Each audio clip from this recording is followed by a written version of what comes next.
so he'll have a brief opening statement, and then we'll open it up for Q&A. Well, thanks for joining us, everybody. It's a pleasure to be here with you, and I'm really sad that we have to talk about a government shutdown 34 days into this. And I feel like as a congressional Republican, a freshman in this process, this is total nonsense what we're dealing with. The fact of the matter is September 19th, the congressional Republicans sent a check waiting for the endorsement of the Senate to just sign the check and fund the government. We sent that on September 19th, and here we are now 34 days into a government shutdown, and still we need 5 Senate Democrats. For those that don't know, and I know you know, but there are many out there that may not know, is we need 60 votes in the Senate to fund the government, and many people don't understand that distinction. We have 53 Republicans. Reportedly, based on what I understand, is we've gotten up to 55 votes, yes, for the clean continuing resolution to fund the government.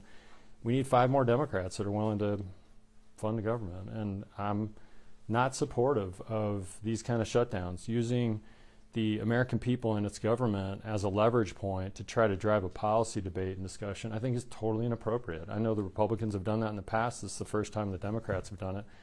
But as to the policy debates, I've been discussing as a doctor these policy debates on health care for more than a year. In fact, I thought it was 8 months, but during the campaign, I had people approaching me about these expiring enhanced premium tax credit aspects. So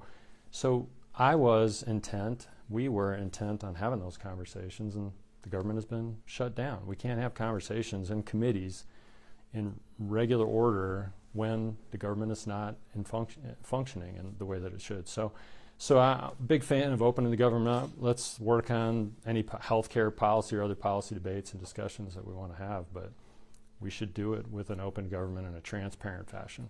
So welcome today.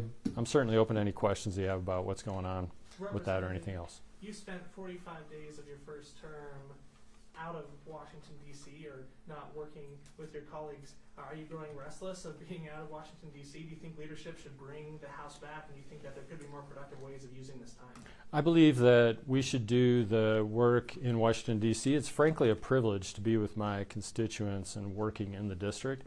It's given me a lot of time. In fact, I've used the time. My team and I have used the time productively. We've been to any number of different entities, Central Utah Water Conservancy Project, as well as Deer Creek Dam. We were just at the TSA this morning, air traffic control today. These are the kind of things that I know my congressional colleagues all over the country are doing. There is work to be done, though, Brigham. We know that there's work to be done in Washington, D.C. And my constituents sent me there to do a job, and right now the fact that we're being held hostage and we can't do that job is frustrating. But it's a privilege to not only be in the district and see my constituents, but go to my own bed and sleep at night instead of sleeping in my office in Washington, D.C. So, that's one component of this, that it's really nice to be in the district with our people, but at the same time, I want to be back in Washington, D.C. doing the work that the people elected me to do. Should Speaker Johnson call you back right away? No, because this is and we've talked about this with the Speaker and leadership over and over again, is that we did our job on September 19th. To call us back to have debates when the Democrats are not willing to open the government up is of no value. The other thing is when Democrats are throwing a temper tantrum is to reward them somehow by opening up and let's do business as usual. The government is shut down. That is only rewarding ineffective and inappropriate behavior. So when it comes to that, I know that there are some, even in the Republican conference, that say, well, let's just open up and do things. Well, our workers are not being paid. My staff is not being paid right now. We have people in the military not being paid, security individuals. We have air traffic controllers who are not being paid. We have flights that are being canceled and delays as well. And we're supposed to go back to Washington and business as usual, flying around, doing our usual things. I don't think that that's a healthy way to go about things. So I'm working in the district. Well, they've given me this opportunity and privilege of doing that, but we should open the government up to have these debates and policy discussions in regular order like we have always done. You could get into a circular argument with so much of this, but if you agree that you need to talk about the enhanced benefits, why not go back and talk? Why not talk with them? You mentioned your ideas for why not, that you don't want to be held up by the government government shutdown. But at the same time, you understand if you're making a deal with someone, you don't give up leverage. And the line that from Speaker Johnson, or even what you've expressed, is give up the leverage and then we'll talk about what you want.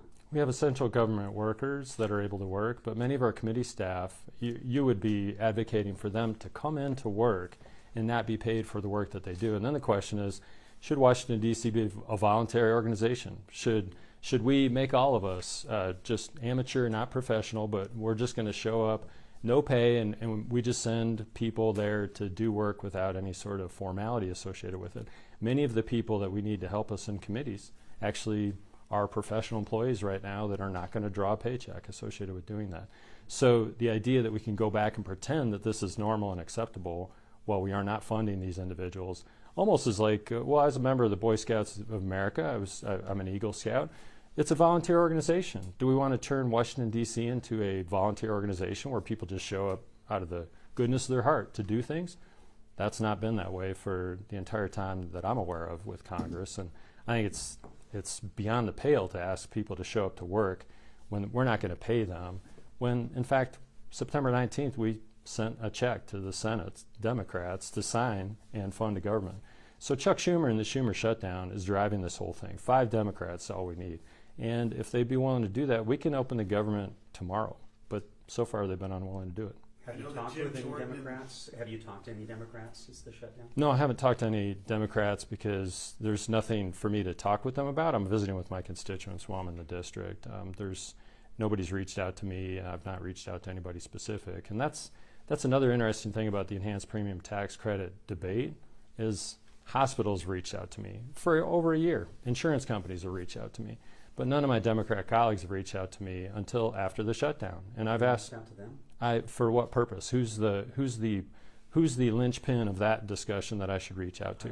I don't know either. In fact, Chuck Schumer, if I called him, I'm sure he would not answer the phone to talk to a humble freshman from the representative class. You'd probably be the only call. Although, as a doctor, I would be happy to talk to him. If he's got such a beef with this, my question is, why did he wait until after the shutdown to bring up this policy as an essential issue for them? And I've asked my constituents, when did you hear about enhanced premium tax credits? Did you hear about it before the shutdown or after the shutdown?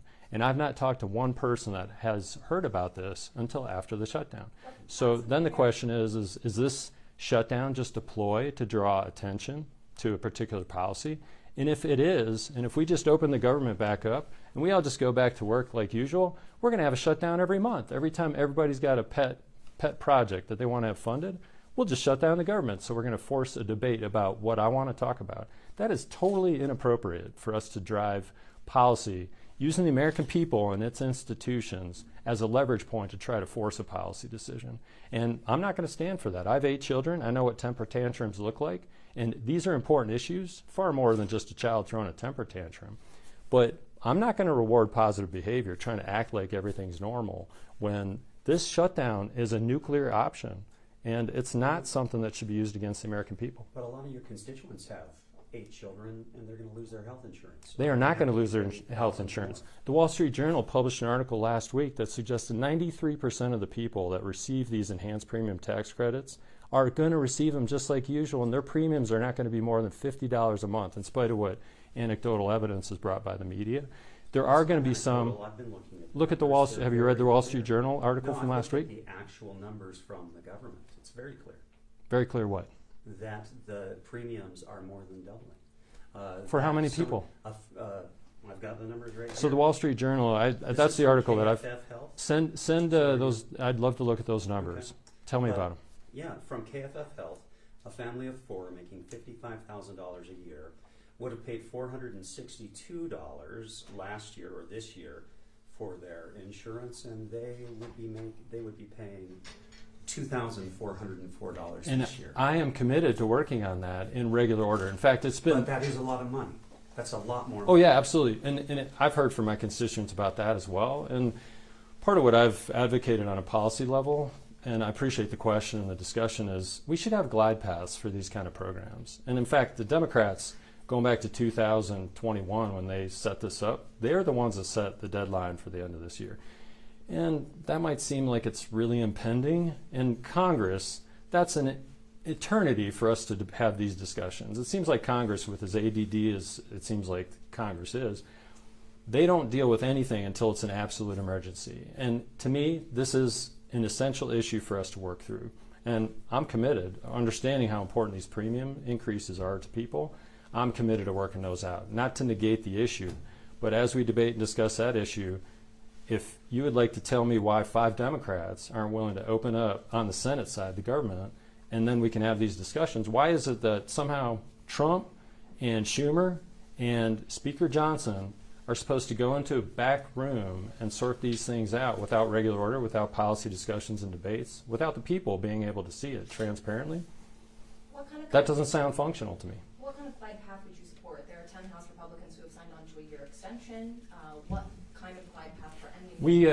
We know, and that is an important question as well. We know that there's waste, fraud, and abuse, and that program as well as many others, and we need to reform the program. If I've heard stories of $600,000 a year, people are still getting premium benefits associated with this. Families that are making $600,000 a year. So that family that you're describing, a 400% increase in their premiums, that's something that we need to work on, making less than $60,000, $70,000 a year.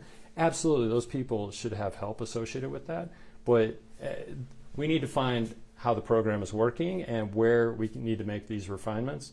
Once again, how do you do that in a smoke-filled back room in Washington, D.C. without transparency, committee debate, people being able to talk, Democrats and Republicans being able to talk with one another about what's going to work? But even with solar and wind tax benefits that were coming and dropping them off a cliff, I wasn't supportive of that. Anybody wondering about that? We wrote a letter to suggest this is not healthy policy. When we make promises, we should keep those promises, and if there's ways for us to glide these things down, we should try to do that. Do Republicans hold any blame for the shutdown? Because I know Jim Jordan and others in the past have said if a party controls a trifecta of government, the shutdown is on them.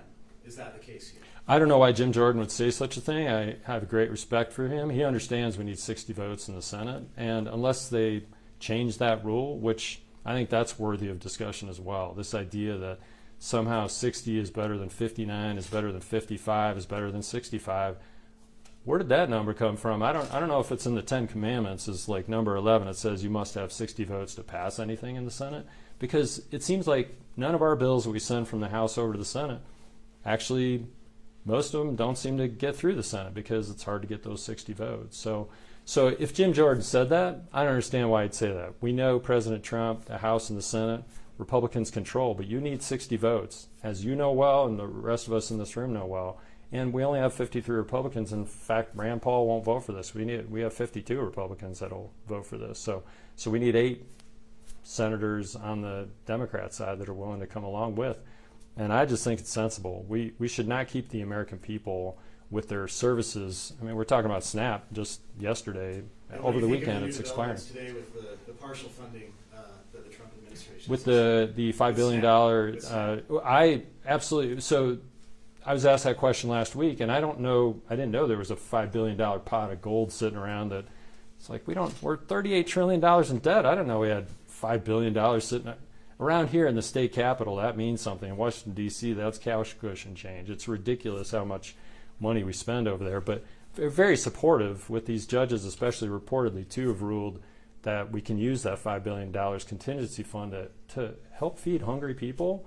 Totally supportive of that. But it's temporary, and that money is going to compete for SNAP, women, infant, and children programs, as well as school lunch programs. How long is that going to be able to function? Not for very long. And the question is, why don't my Democrat colleagues just fund the government so that we can, which I already voted in support of back on September 19th. Does that money get us any closer to a long-term solution, or is it just a temporary stopgap? Seems like if I'm in the doctor's office and I've got a gaping wound and I need to put stitches in as a real fix to this, it seems like that money would be just a few bandages trying to kind of hold it together while we get some things organized and then put the stitches in. So I don't think it's a healthy approach, because really last Thursday was when the senators were in session, and they could have voted, the Democrats could have voted last Thursday to fund the government. We wouldn't have faced this SNAP dilemma that we're confronting today. We know the USDA's original contingency plan, said that money would be used, and then it was reversed, and now we're seeing that money again. I've talked to a lot of SNAP recipients who feel like food is being used as a weapon in this shutdown. What's your response to people here in Utah who feel like they're caught in the middle? It's shameful that these Senate Democrats, with Chuck Schumer leading them, would feel like it's appropriate to withhold food from people as a leverage point for a policy debate. And I'll just leave it at that. Congressman, you mentioned the national debt, and during the last election cycle, you talked about how that was a priority for you, and according to the poll results, it is for lots of Utah voters as well. And sometimes that's lost in these shutdown debates about what is really a small piece of the pie when it comes to discretionary spending.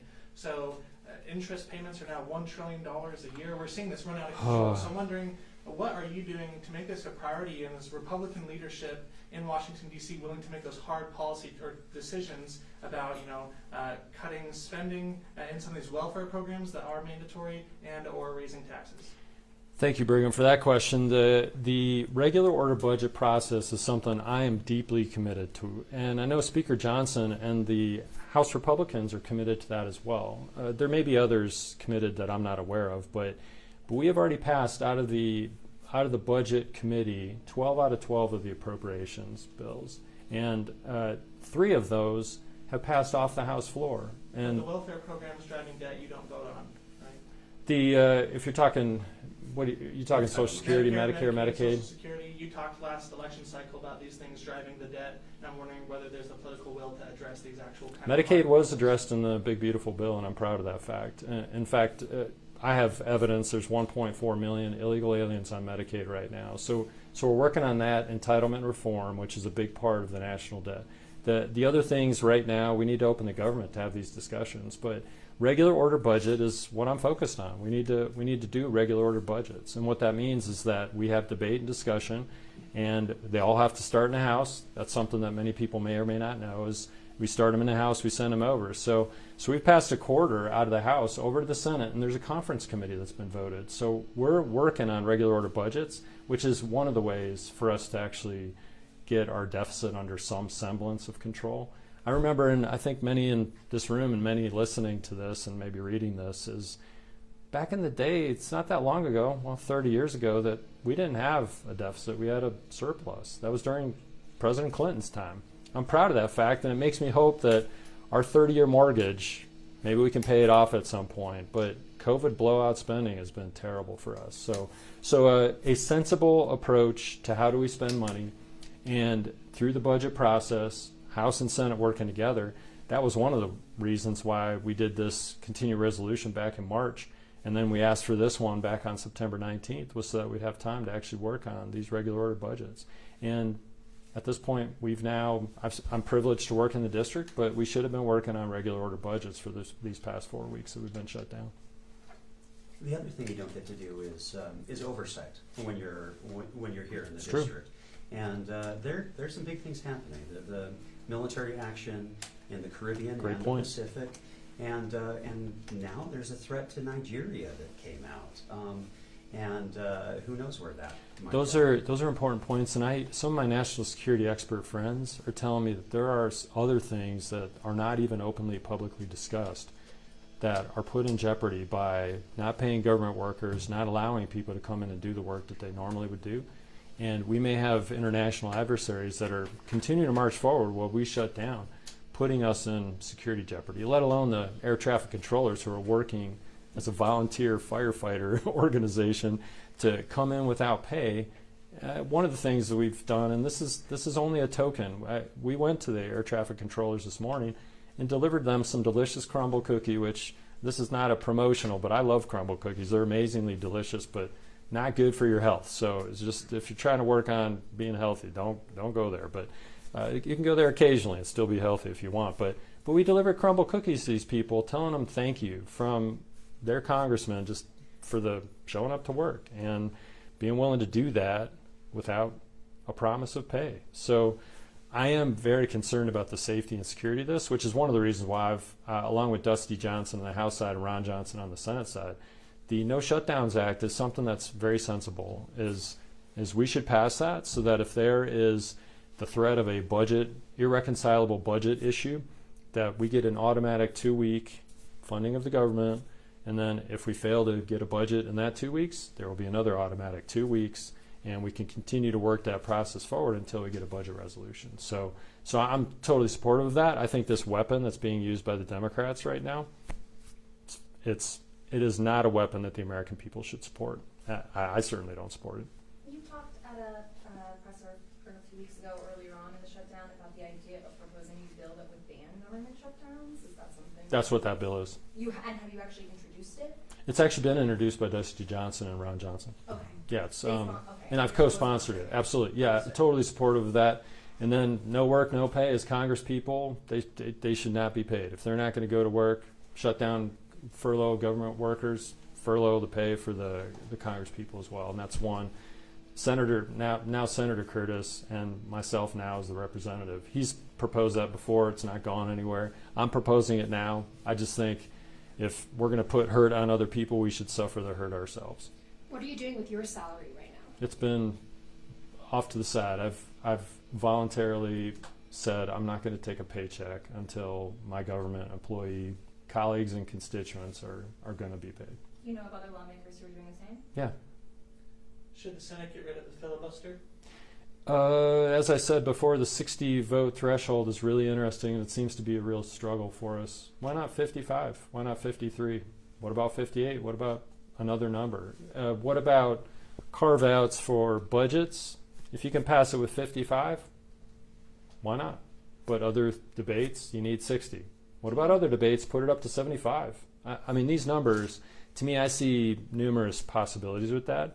Somehow the sanctimonious number 60 that God gave to the Senate at some point in the past, I don't know who decided that. What's the objective evidence that suggests that it's working? I know I've had some very trusted colleagues tell me that it's been a big win for the minority party to stop terrible legislation from passing. I respect that. I'm not a senator, so I don't know all the ins and outs, but this idea that we're going to hold the American people and its government hostage because of a 60 vote threshold, why not have a budget threshold of 52 or 3 or 5? Force some bipartisanship, but not shut the government down.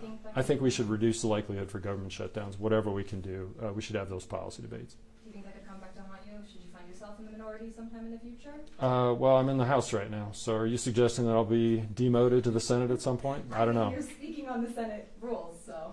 Yeah, it's because right now it's pretty frustrating for us to see the government shut down, and the American people should be disgusted, frankly, that 5 Senate Democrats can't come on board with a clean continuing resolution. We didn't put anything in that government funding request demand that was anything that should be objectionable besides just fund the government for another period of time. As of today, do you see any light at the end of the tunnel? Yeah, absolutely. We know you can only hold your breath for so long. This is a breath holding contest. Frankly, it's childish and worse than childish. And I believe these debates about the enhanced premium tax credit issues, they are solvable. I've got a bundle of ideas myself that I would be happy to contribute to anybody willing to listen. But with the government shutdown, it's hard to do those things. But at some point, we're hearing word on the street that maybe after the election tomorrow, which today's Monday, tomorrow's Tuesday, we have some governors in the nation that are going to be elected, and also we know the New York City mayor is going to be elected as well tomorrow, that maybe after that there will be some movement on this issue. But the Republicans have failed to keep the government shut down in the past forever, which is appropriate. The government needs to work. And in this case, the Democrats will fail as well.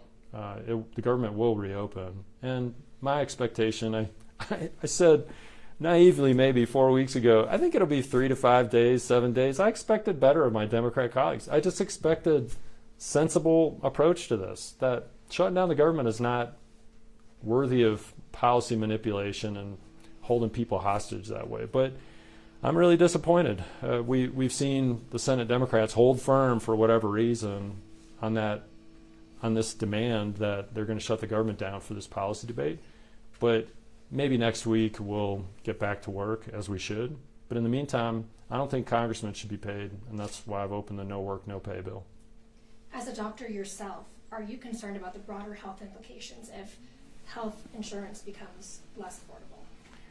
I absolutely am concerned about that, yes. And I think Obamacare has been a failure on many, many levels. And back when President Obama and Nancy Pelosi You have to vote for it so you can know what's in it. I am tired of politicians dictating and mandating on a great healthcare professional system what should be done. So yeah, I've always been concerned about that. Access to healthcare is a big deal. And that's one of the reasons why I volunteer my time at the Provo Voluntary Care Clinic. I've over many years, now that I'm a congressman, I can't do that anymore, but for many years I've gone to donate my time to people that didn't have insurance. There should be access to people so they can have access to healthcare, just like there should be access to food. So yeah, I'm very supportive of healthcare reform that improves the finances so people can have insurance. Where is the GOP at with developing an alternative To what? to Obamacare? I think Obamacare is here to stay. It's, I mean, we're 15 years into this experiment, but there's many ways for us to work on the healthcare system. It's a Byzantine, very complicated system that needs a lot of reform to drive it in the right direction. My father recently, on a personal level, I broke my ankle when I was a senior in high school. It's 1987, and to get a broken ankle taken care of in 1987 was $30. He found the bill that the doctor I got a photocopy of this bill, and for me to get a cast and treat my broken ankle was $30, and I bill for those now. It's $1,500 to $2,000 to treat that same kind of broken ankle nowadays. What happened in the past 40 years? I know I feel like a mummy sometimes. I'm so old, but the reality is there's something really wrong with the system that in the past 40 years has turned into such an expensive, prohibitive system as to cost, and we need to work on that. What specifically would you support as far as reforms go legislatively? You don't have the time. Seriously, you don't have enough time. No, you don't. We need to reform PBM. PBMs need to be reformed. We need to work on health insurance. Hospitals and how they bill, off-site and on-site, needs to be reformed. But doctors always are getting demoted as to their pay. That's one thing. Doctors and nurses and physician assistants and nurse practitioners, they should be paid well to do this really important work that they do at 3 o'clock in the morning in the emergency department when you're going in to see them. So there are so many areas for us to work on, but it's in the political realm, it's what can be done that I'm looking for. And I've got ideas and options, but I can't reveal all of those at this point because I need to find people that are motivated and willing to work on those things. Do you think that PBM reform has a chance in this Congress? It fell apart last time. I'm an optimistic guy, which is why I ran for Congress. There's always a chance for various things. It's really interesting to watch leadership along with the people like me, the motivated freshmen who are naive but interested in trying to make a difference. Absolutely. America is the greatest country in the history of the world, and I believe we can make a difference, but many times it's going to be less dramatic, more basic as to what sort of reforms, but significantly motivated to improve our healthcare system. So one final Last question on question. national debt. You were very optimistic a year ago as well about Congress's ability to kind of reform these programs that are the vast majority of government spending. Like I said, Social Security, Medicare, Medicaid. I'm wondering, in your time in Washington, D.C., as you've talked with your colleagues, we've heard some of the Republican leadership say we're not going to touch Social Security or Medicaid. That for a time that was almost like a campaign slogan. Do you sense that there is a desire to make these changes just so that our kids and grandkids aren't going to have a country with higher interest rates or inflation and these? Definitely interest. It's a matter of what's possible and how do we do it in a way that works for the American people. So I'll just point to myself as a 56-year-old fellow who could feasibly go on Medicare in 9 years as a 65-year-old is even at my age, and many of you look really healthy here today, but I'm trying to maintain my health so that I don't really need access to a lot of health care right now. But there are people not with their own choices. They need lots of access to health care. I'm not talking about those people. There are many of us that we could access Medicare 67 years old. That'd save a bundle of money and would not damage most people. In fact, my 20-year-old child, why don't we reform the programs like Social Security and Medicare for those children and give them an opportunity to make adjustments as a young person and not have as much dependency on those programs long term. These ideas are floating around. It's not a lack of ideas, it's just a lack of political will to move on these things because nobody seems to care about what is now a $38 trillion debt. Is it because voters don't care? I think we can see that with some voters in that they live kind of paycheck to paycheck for a long time. I mean, my house is paid off because I've worked hard along with my wife and 8 children to pay off our house. We did that as fast as possible. Many people are still in their early 60s trying to pay off a house, which is it's hard for a lot of people out there. So I'm motivated to making our debt move in the right direction, but it's not going to happen tomorrow or next year. But we can make our national debt better, and we're working together to try to find the political will to make these things better. Thanks for joining me today, and Emma, thanks for setting this up. Yeah, thanks for coming, everyone. Thanks If you have any for follow-up Yeah, it's a questions, pleasure. reach out.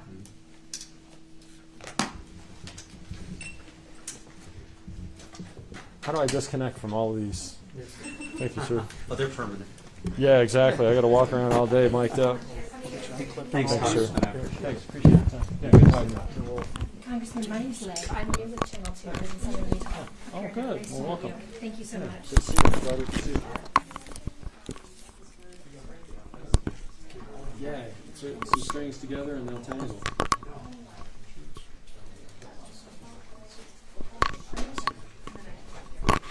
Thanks for coming today. Thanks for seeing us. Thanks for coming. It's good to see you. So, man, Oh, you got it. You want me to put it in these there?